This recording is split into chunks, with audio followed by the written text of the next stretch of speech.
Paris. Tourists come from all over the world to visit the city, to admire the monuments, to take a trip back in time, and to discover the delights of French cuisine.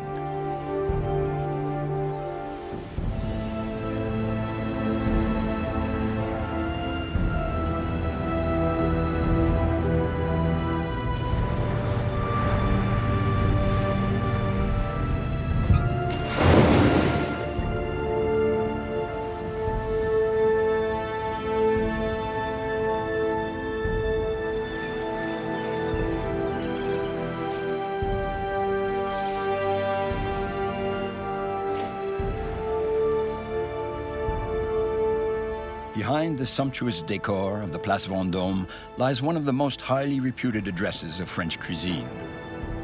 Every morning, several dozen oysters are delivered here in the heart of Paris with the utmost care.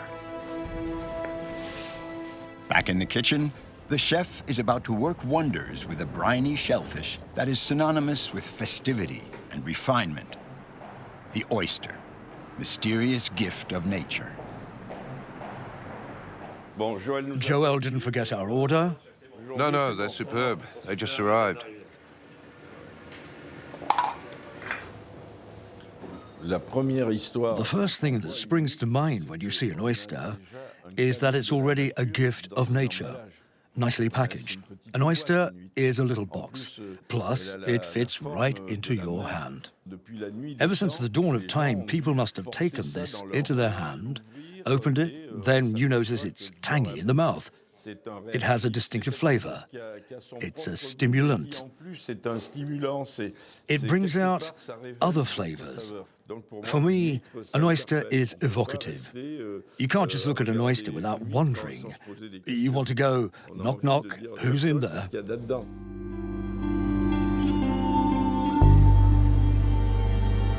Oysters first appeared on our planet 200 million years ago. People have been gathering them since prehistoric times, and fossil traces prove that mankind has used them as a source of food since the Neolithic age. The ancient Romans would trade them across Europe, but even before them, the Greeks thought that oysters possessed aphrodisiac powers, as well as various other qualities. At first, there was only one species in all of Europe, the flat oyster, Ostrea edulis, which came close to going extinct.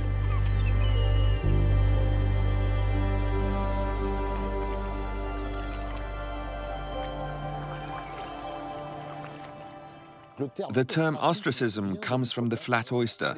At the time, to banish a person who got out of line, the villagers would vote on a small flat oyster shell. So the term ostracism comes from the oyster Ostrea edulis. Stéphane Pouvreau is a marine biologist and one of the foremost specialists on oysters and their mysteries.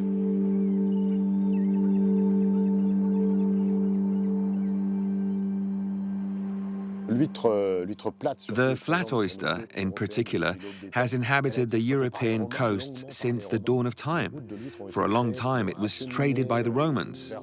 They established oyster routes to transport the flat oyster from the French coast to Rome. We have less information about the Middle Ages, whereas during the Renaissance, we know that the king's table couldn't get enough oysters with their various benefits. A thriving commerce arose to bring an ever-growing quantity of oysters to Paris. This painting from 1735 by Jean-François de Troyes depicts a luncheon of oysters and champagne. The association of sparkling wine and the shellfish highlights the festive aspect of the scene, which seems to delight both the aristocrats and the servants. It's a historical fact that Louis XIV was an unconditional oyster lover. The steward at the king's court, the famous Vatel, would organize extravagant feasts where the guests would devour vast quantities of fish and shellfish.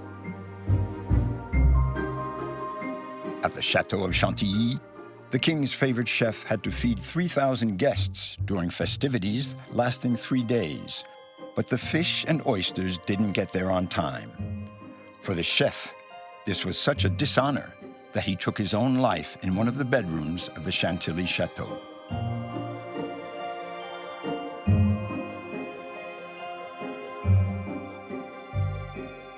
In the 17th and 18th centuries, oysters were in fashion among upper-class tables, so much so that the natural oyster beds were over-harvested and depleted.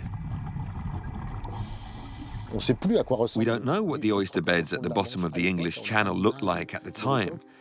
We have no images from back then. We can imagine that the bed of the channel was covered with forests of vegetation full of habitats for marine life. So we try to keep in mind this image of forests of flat oysters covering the channel bed.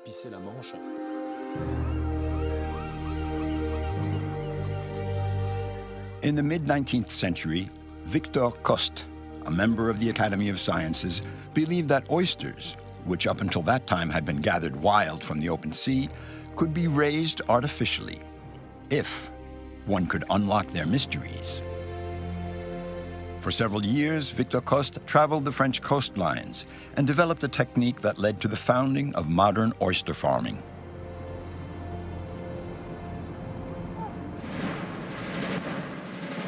In 1863, beneath the dome of the Institut de France, on the Quai de Conti in Paris, the academician presented his preliminary findings to his peers. Victor Coste was very important for oyster farming. He gathered information from far and wide. He observed different techniques to improve spat collection. That is, the art of getting young oysters in their natural habitat to settle onto fixed structures. When oysters reproduce, they lay their eggs, and the hatchet larvae swim freely in the water for 2 to 3 weeks before attaching themselves onto a solid support.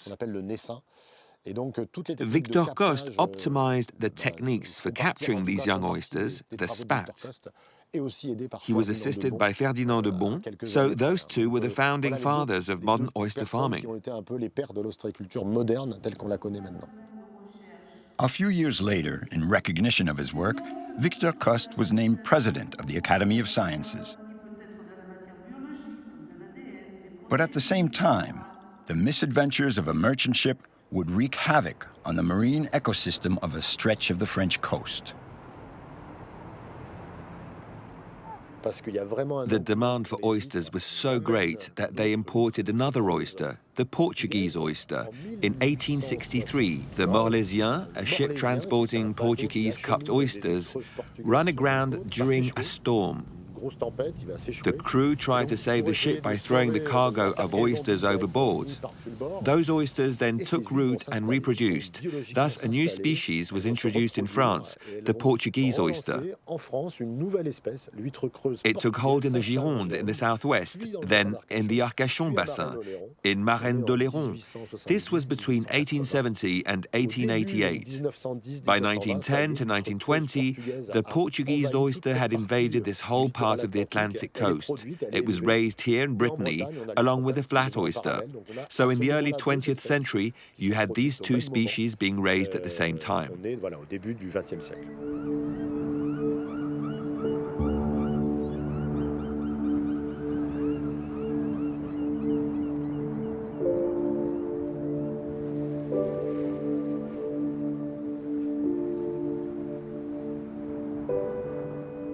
The estuary of the Charente River and the waters around Ile Madame are a maternity ward and nursery for oysters, an ideal spot to lay their eggs in summer when the water warms up. This is the beginning of the oyster farming cycle. The first stage is collecting millions of microscopic larvae. The oyster farmers give the young oysters, the spat, collectors where they can attach themselves as they would naturally to rocks.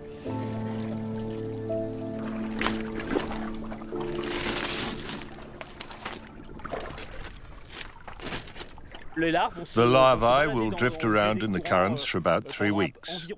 The temperature has to be between 20 and 22 degrees Celsius. That's ideal. So, for 3 weeks, the larvae drift like plankton. Then, after 3 weeks, they begin to sink and develop a shell and search for a support to settle on. And what we give them is this type of collector. Ostréculture means oyster farming. We collect the larvae, the seed oysters. Like a farmer will produce his own wheat seeds. Then we raise them for 3 years. We're also fishermen because we get what nature gives us. We harvest what nature is willing to give us.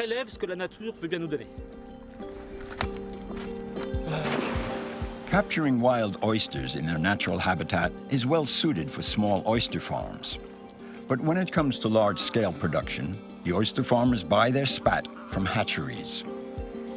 In France, these companies specialized in the selection and reproduction of oysters were created in the 2000s. They produce genetically modified oysters, a sterile oyster, never milky, edible year-round. It goes by the name of triploid oyster.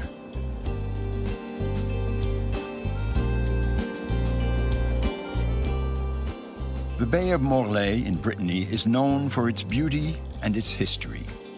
It's also the most important oyster farming zone of the Finistère region. They've been raising oysters here since 1892.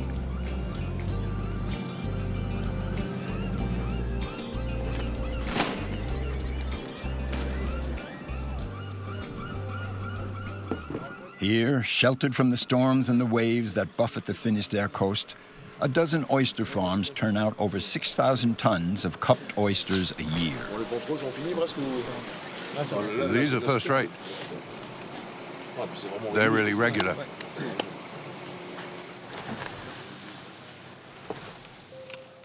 These young oysters are only a few weeks old. They just finished a trip of several hundred kilometers from the hatchery where they were born to the bay here where they'll grow. Donc je prends 25 grammes. They're very fragile. When each delivery comes in, they carefully check the quality and number of spat.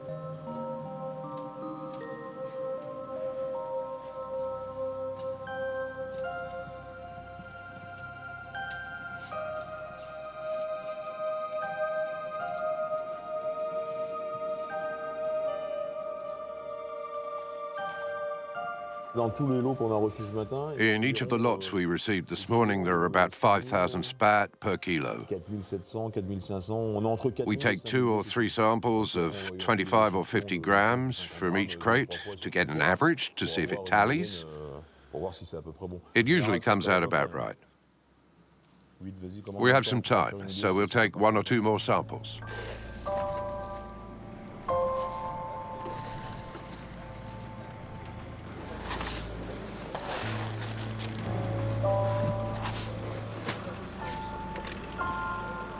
The oysters will grow in mesh bags.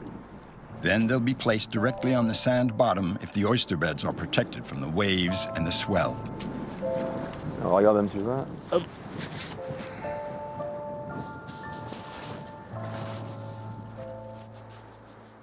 We'll lose at least half of these. At least. Because it's too hot or too cold. It's the wrong time, the wrong place. You can never tell, not until you do the final harvest. You really have to have the right environment and the terroir. You can't make Boulogne or black pearls just anywhere. It's like the wine Romanée Conti. You have to make it where it should be made. You have to put in the work, but you also need the terroir. During the strong tides, the oysters are regularly turned over, moved, and cleaned so that they grow in optimum conditions. They'll be cultivated for 3 to 4 years. This morning, millions of these oysters are going to be released into the Bay of Morlaix. They're going back to their natural habitat. To feed, an oyster will filter 6 liters of seawater a day. And it's the suspended nutrients that give it its taste, like the soil for a wine. This is where it all begins. We buy the spat and we raise them here for 3 years, 4 years for the spéciales. It all happens here. The selection, the growing, the shape, all that work is done here. It's always different. Sometimes they'll grow very quickly, sometimes much slower. Then suddenly we decide we'll change their bags in 6 months, but then we have to change them in 3 months or 9 months. There are many factors involved that are beyond our control. Instead of the soil, it's seawater it grows in. But you have the same forces at work, which completely permeate the product, like in grapevines. You have nuances with the same variety, of the same age, with the same time of refinement. Within a few meters, you can have a product that has a totally different flavor, because the oyster feeds on all elements, on plankton, that's different according to the current, and the spot it flows through. Here we've got all the makings of a Royale. One of the chef's signature dishes at the Carré des Feuillants calls for oysters from the Arcachon Basin. So we're using lightly poached oysters for this recipe. We'll break them down, add a touch of caviar, and then cook it like a flan. This is what we call a royale. We're going to use water from the oysters. It's wonderful. Oyster water makes for a very homogeneous, frothy mixture. We pour it out so it forms a gelatin that is crunchy, yet will melt in your mouth. We cut it into small cubes. We don't grind it up, so that we still have little bits of oyster. The pleasure shouldn't be only partial, it has to be well balanced. It's not only a food, it's also a condiment. This is very important. I think it's part of our traditional values here in good old Southern Europe. It is part of the high-quality set of gastronomical norms that we have cultivated. Now, these norms include salty, sweet, tart, and bitter, and the oyster is all of these. An oyster is more than just salty, it brings out a marine tang among many other qualities.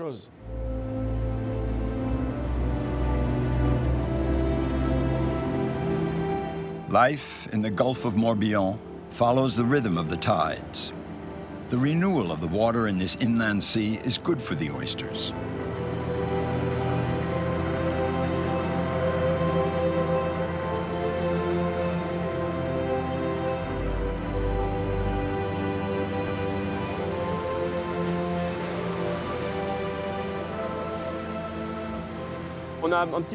We're a little bit early, but it's better. It'll be easier.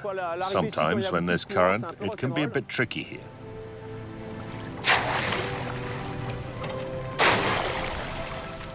The nutrient-rich waters of the Gulf of Morbihan bring the mollusks to maturity. The maturation is another stage of oyster farming. It brings out the fleshy texture, the flavor of the oyster, and heightens the color of the flesh.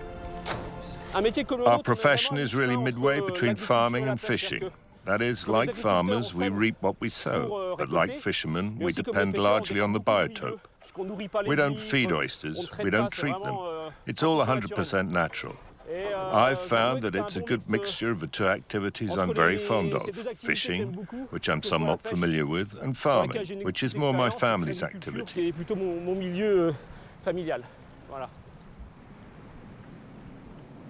They call us the farmers of the sea. I think that's a pretty good image.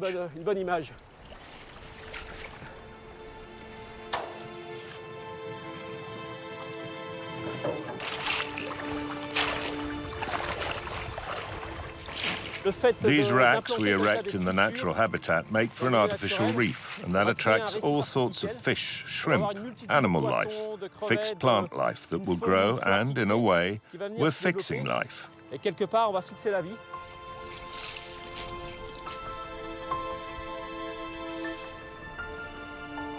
Oyster farming the world over relies largely on just one species, Crassostrea gigas, known as the Pacific oyster. It comes from Japan.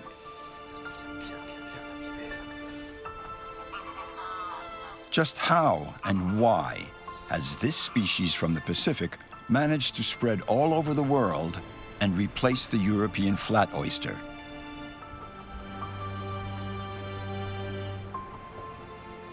Worldwide exchanges between different zones of oyster farming caused the flat oysters to die out. In the 1970s, a group of French oyster farmers and scientists, on a recent trip to the US, decided to bring home a few oysters. But the oysters were carrying a parasite that nearly wiped out the native oysters along the French coast.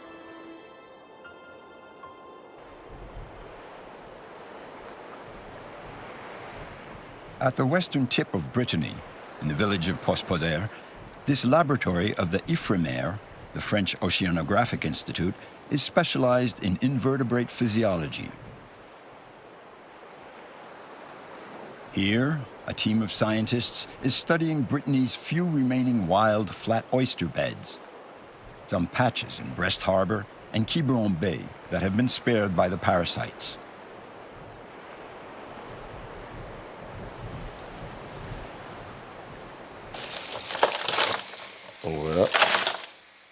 Well, this is a good sample.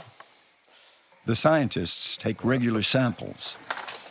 We'll have to sort this out now. They are hopeful that their work will allow oyster farmers to once again raise flat oysters in a few years. The stakes are economic for the professionals and ecological for the scientists.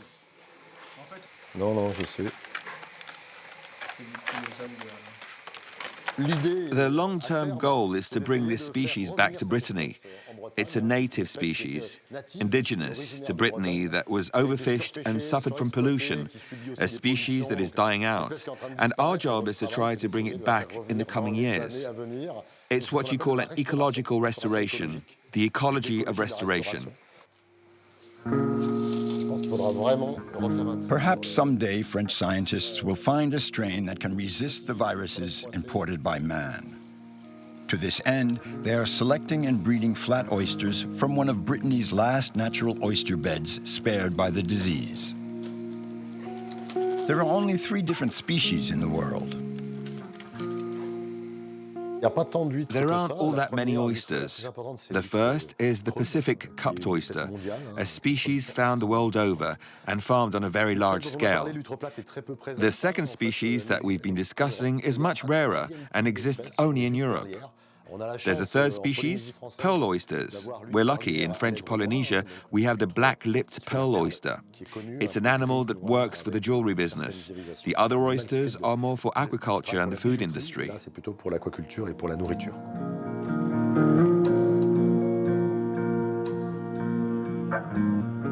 In the Buccaneer Islands off the northwest coast of Australia, oyster farming is quite different than in France. 800 islands strung along 1,000 kilometers of coast, scorched by the sun and lapped by the Timor Sea. Hardly any humans apart from a few scattered Aborigine communities. The odd adventure and a treasure, the white pearl. The pearl oyster of the South Seas produces an extremely lustrous nacre.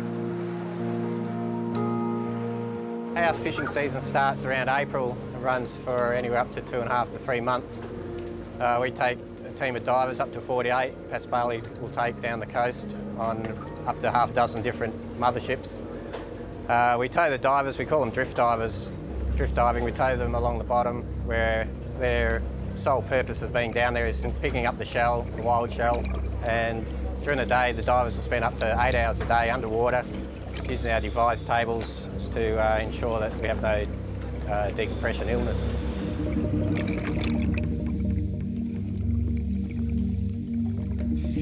First, the divers gather oysters from the open sea. They will be used to produce cultured pearls. Up above on the lab boat, the technicians implant a small shell seed in the shellfish. For several years, the oyster will secrete nacre around this little nucleus.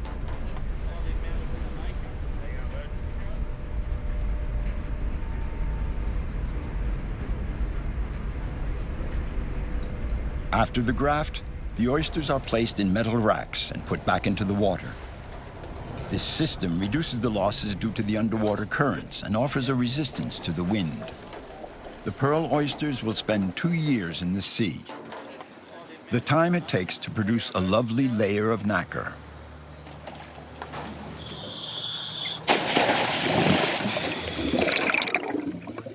We describe it as being an underwater labourer.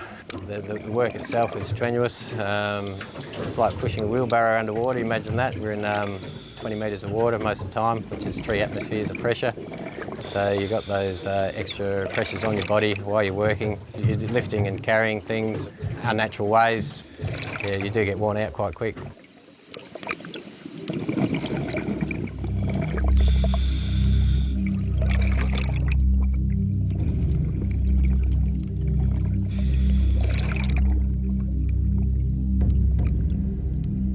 Just like the oysters destined for our tables, pearl oysters need a lot of hands-on work. They have to be regularly turned over, moved, and cleaned of their algae.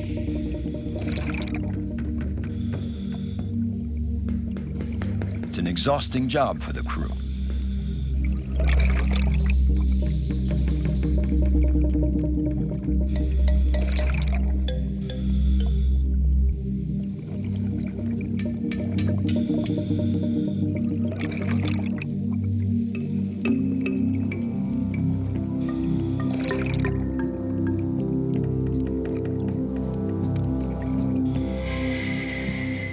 This protected zone off the northwest coast of Australia is one of the world's major pearl producers. Pearl collection and production began in this country in 1861, following the discovery of a major oyster bed. Australia's first pearl farm was founded 100 years later. This shell now is probably 7 years old. It was 3 to 5 when it was fished on the 80 Mile Beach. It's another 2 years grow out. And it's been cleaned more than 50 times in that 2-year period, carefully by our farm workers. And it was delivered to the ship last night, opened this morning, and there we have, beautiful pearl. Let's go upstairs and see what's come out of the harvest today.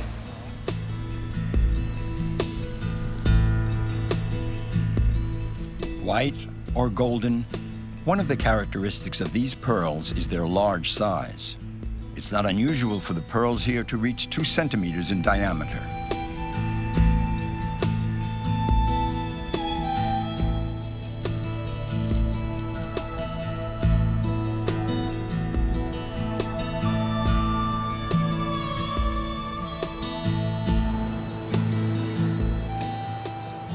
In Brittany, in the port of Trinité-sur-Mer, the oyster farmers are waiting for sunrise to head out to their concessions, a zone in the middle of the Quiberon Bay.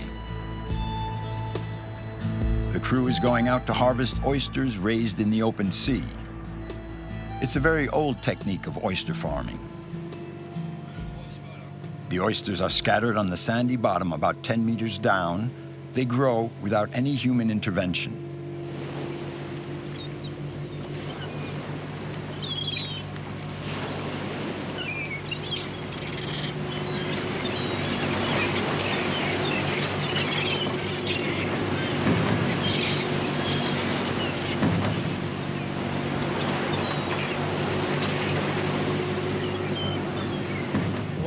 So we're getting ready to start work.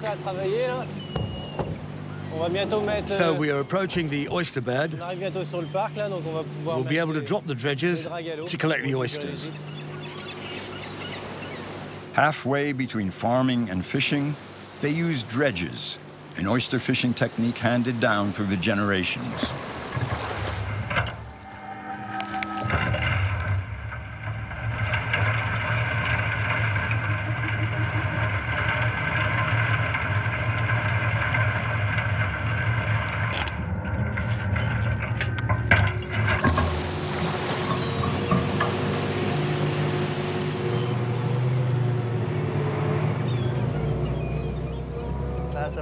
We're rocking. I'm going to place the boat stern to wind to stabilize her.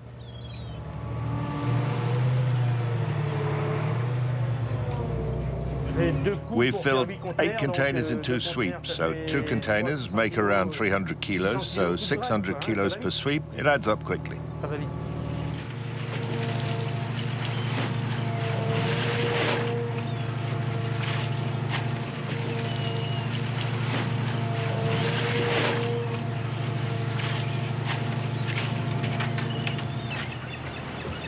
C'est bon là?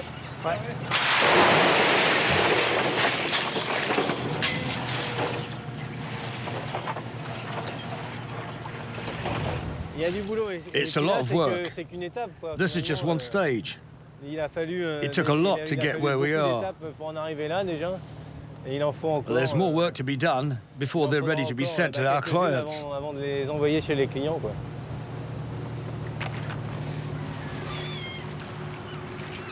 With nature and the tides calling the rhythm, oyster farming is an exhausting job. The work never stops.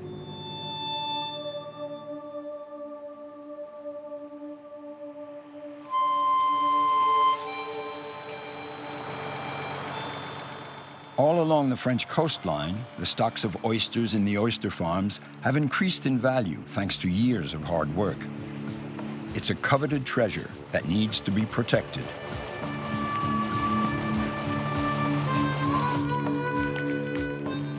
Over the past few years, there's been a rise in oyster thefts from the beds. These thefts concern the large marketable oysters, the most expensive, and they take place at night, under the cover of darkness.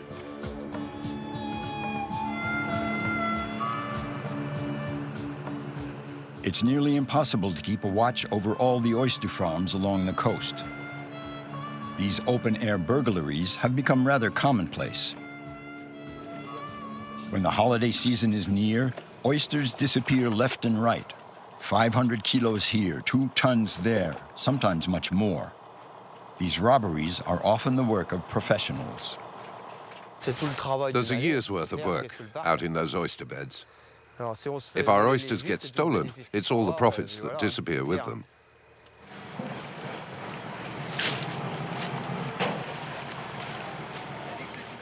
I had 82 20-kilogram bags of number 2 oysters stolen from me. And another time, 80 bags of the same size.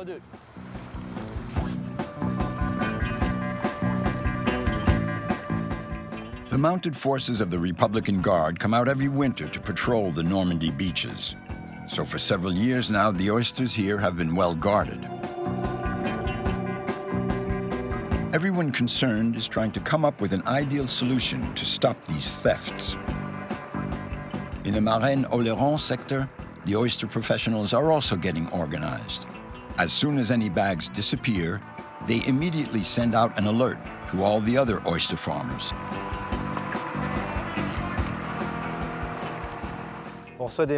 We get messages from the regional sector, the Ostréiculture Association. We receive messages like this that notify us that our colleagues were hit by thefts.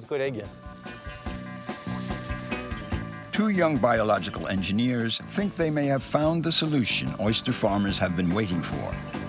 They've invented the connected oyster, an electronic snitch nicknamed the mystery oyster. Plus, it can even collect data on the marine environment.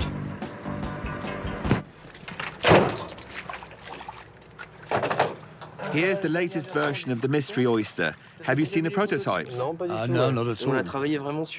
We worked on the encapsulation, we honeycombed the plastic to strengthen it. The principle is quite simple. You place the oysters in the bags, and as soon as the oyster is moved, it'll send a message that you receive on your cell phone. Okay, as if it were a GPS. We have relays all along the coast that will localize the bag right down to the row. When you see that every week they're receiving text messages about tons of oysters being stolen, we really needed to come up with something.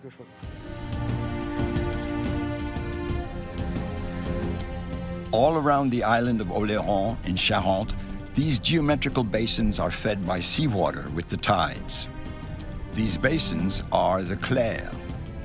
They allow the oyster farmers to mature their oysters before putting them on the market. This stage attenuates their salt sea taste. The clairs are one of a kind.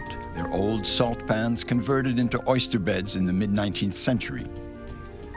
This patchwork, straddling land and sea, even gave their name to the oysters of the region, les fines de Clair.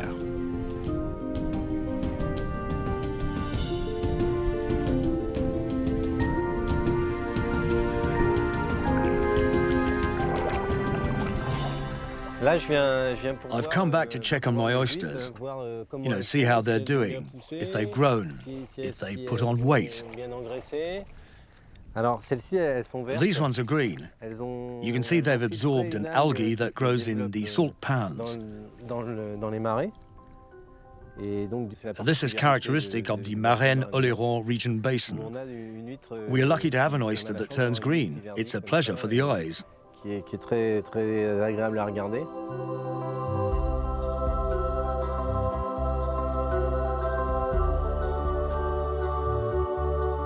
the Bellon River in Brittany, south of Finistère, tons of oysters are waiting to be sold in the four corners of France and the rest of the world.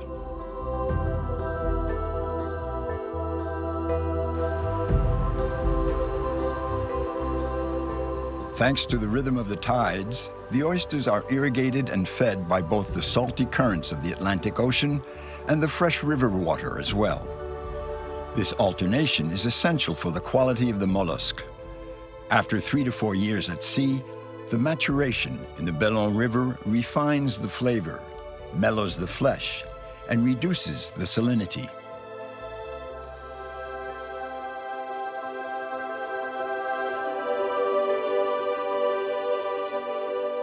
Oysters are very different depending on where they come from. Be it Normandy, Brittany, the Charente, Arcachon, and even the Thau Lagoon in the Mediterranean, oysters embody all the characteristics of the places where they were raised.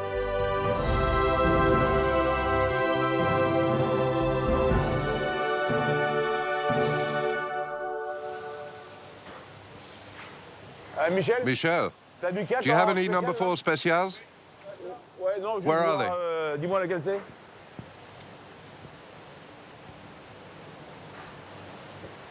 C'est quoi, c'est gris? Before being sold, the oysters are washed and sorted by category and size. The spéciales are more fleshy, the top of the line for connoisseurs.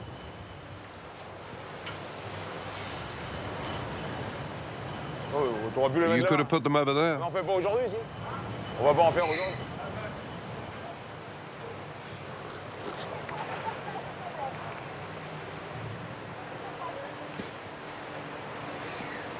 Very good.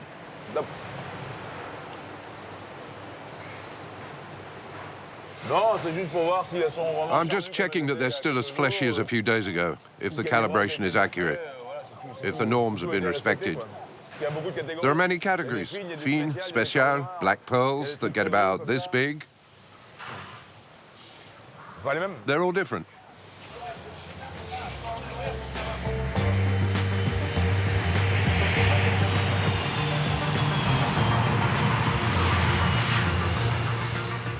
A group of French oyster farmers export a small part of their harvest to Asia, to China.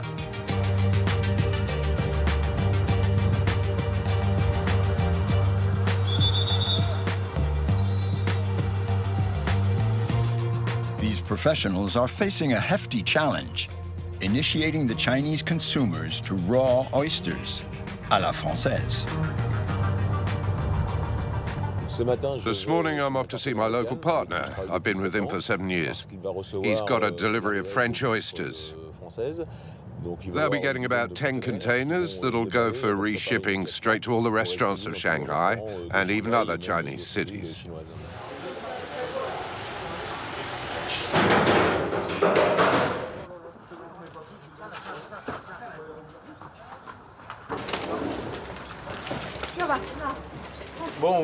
Shall we have a taste? Okay, go ahead. T'as vu, on va se mettre ici, peut-être non. Autrement, on va les prendre dans la tête.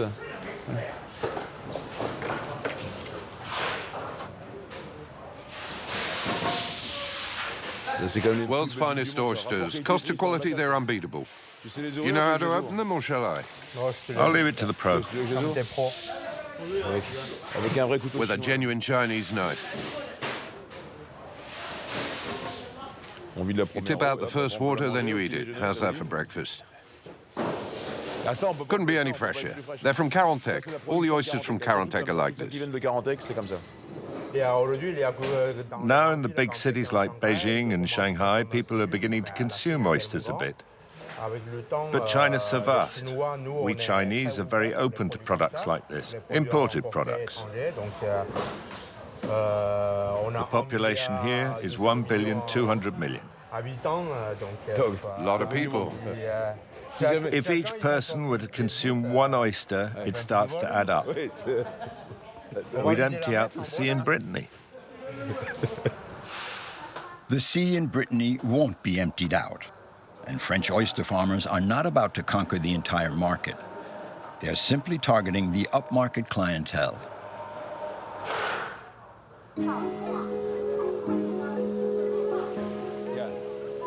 Oysters have always been part of the Chinese gastronomical tradition. The country is the world's leading oyster producer, with 80% of the total output, ahead of South Korea and Japan.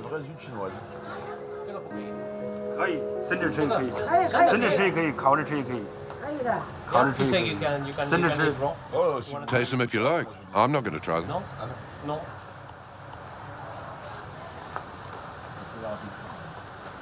Okay. Yeah? The French oyster, eaten raw, is an in food at Shanghai's trendy restaurants. The head seafood waiter of the Mercado has a menu offering oysters from France, but also from Canada and even from Africa, from Namibia. It's the latest fashion.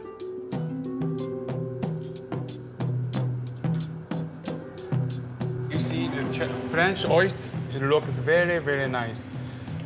Also, you can smell it from the sea. So the French oyster is very fresh. It's very fresh. Just open it, you can taste it from the sea. That's all. Fresh. They eat French oysters here like we do in Europe. They open them and eat them raw or with seasoning or prepared by the chef, like in France. They eat Chinese oysters in soup, from jars, already cooked, but never raw. It's too dangerous. Chinese sea, this area, the sea water is not clean, so we cannot eat Chinese oyster is raw. So we import the French oyster is a good quality and the taste is very good. French oysters were a staple on the tables of the Roman aristocrats. Now, 2,000 years later, they continue to appeal to gourmets. They're no longer transported in carts, but travel the world by jet plane.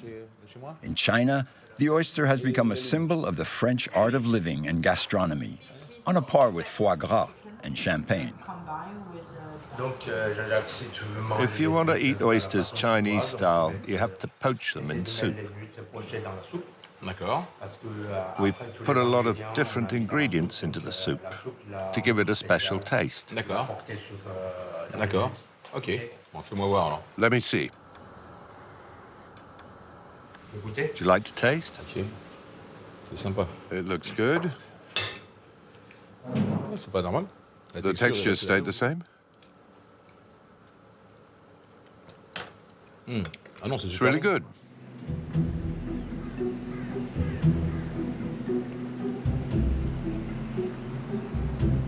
%70 of France's oyster harvest is sold during the holiday season. Christmas is just a few days away.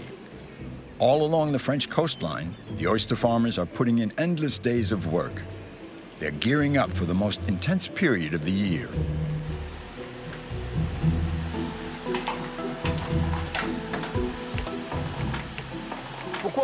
Why are oysters sold by the dozen, as well as eggs and bottles and a number of other products?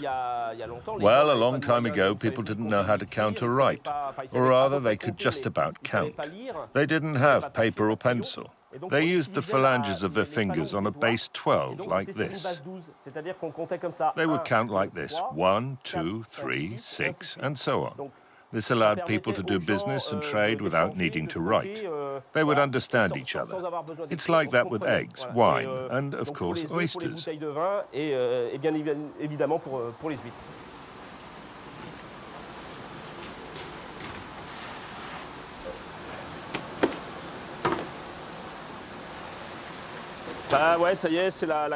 This is the big week when we crate the oysters. 3 days until Christmas Eve. We put in really long hours. It's a grind, but it won't last. Another 2 or 3 days of this, then we get a few days breather. Then it'll be back to work for New Year's Eve. Pour le premier de l'an, voilà.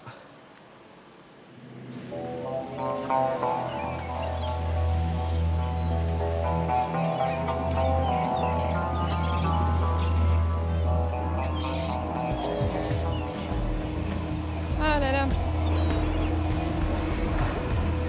Encore une palette là qui reste? C'est la dernière?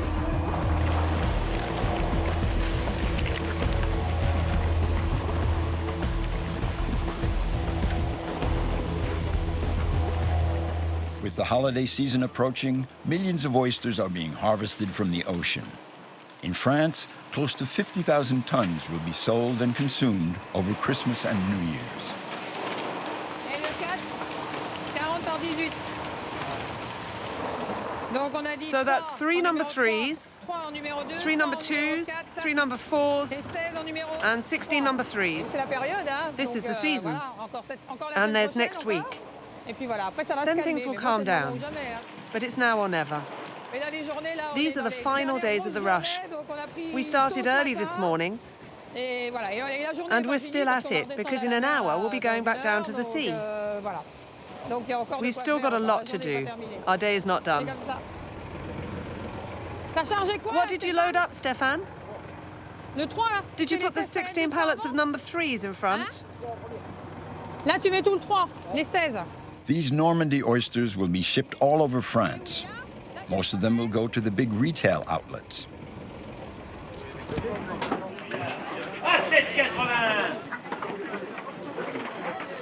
With Christmas just around the corner, the oyster, which symbolizes festivity and warm family get-togethers, is the queen of the French markets. It takes a lot of work to produce just one oyster. It takes between 3 to 4 years. We haul them from one place to another to get them to grow, so they'll be in top condition. They'll go to Brittany, and then they come back here. We've been constantly handling them right up till today, and this will be the last time. Thank you very much. Happy holidays. Oyster farming is a unique profession. From spat to crating, the oyster farmer has to be in control of every stage of production.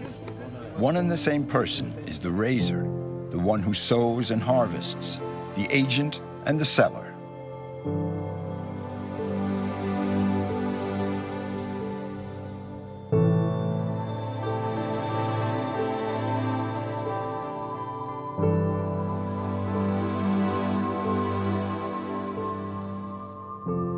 Scientists are still trying to pierce the mysteries of the oyster. Today, this surprising filter mollusk is helping researchers study the evolution of the climates and the acidity of the oceans. The oyster is a sentinel of the quality of the environment where it feeds.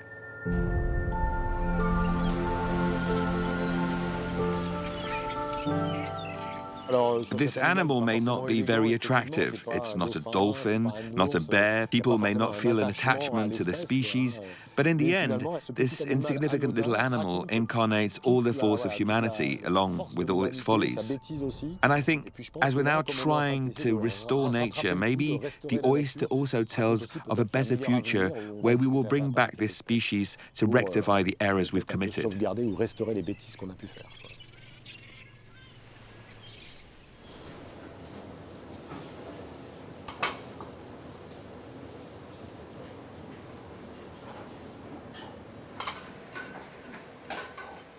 At the Carré des Feuillants, the chef is putting the finishing touches on his signature dish, the Arcachon Special, ébène caviar with oyster leaves. Here in the heart of Paris, the tangy sea savors of shellfish are heightened by passion and refined with art. I have a small vineyard. In fact, it's a garden. I inherited it from my parents. I kept a parcel of it. I promised them I'd keep on making my own wine as long as I lived. And it's my garden. In that vineyard, I also have a rose bush at the end of each row. As soon as the rose bush starts to have problems, I know that the grapevines are coming down with some kind of disease, that they'll be catching mildew or something else. That gives us the alert. You get the alerts right away with oysters. They are a bit like roses in a garden. The roses get attacked first before the potatoes. This animal has been living for thousands of years in a very simple and a very favorable ecosystem. So let us try to respect it. We don't have the right to destroy oysters, and bees for that matter. The sea is a garden. The oyster is a treasure of nature. Between land and sea, this mysterious creature is an early warning system for the health of our planet.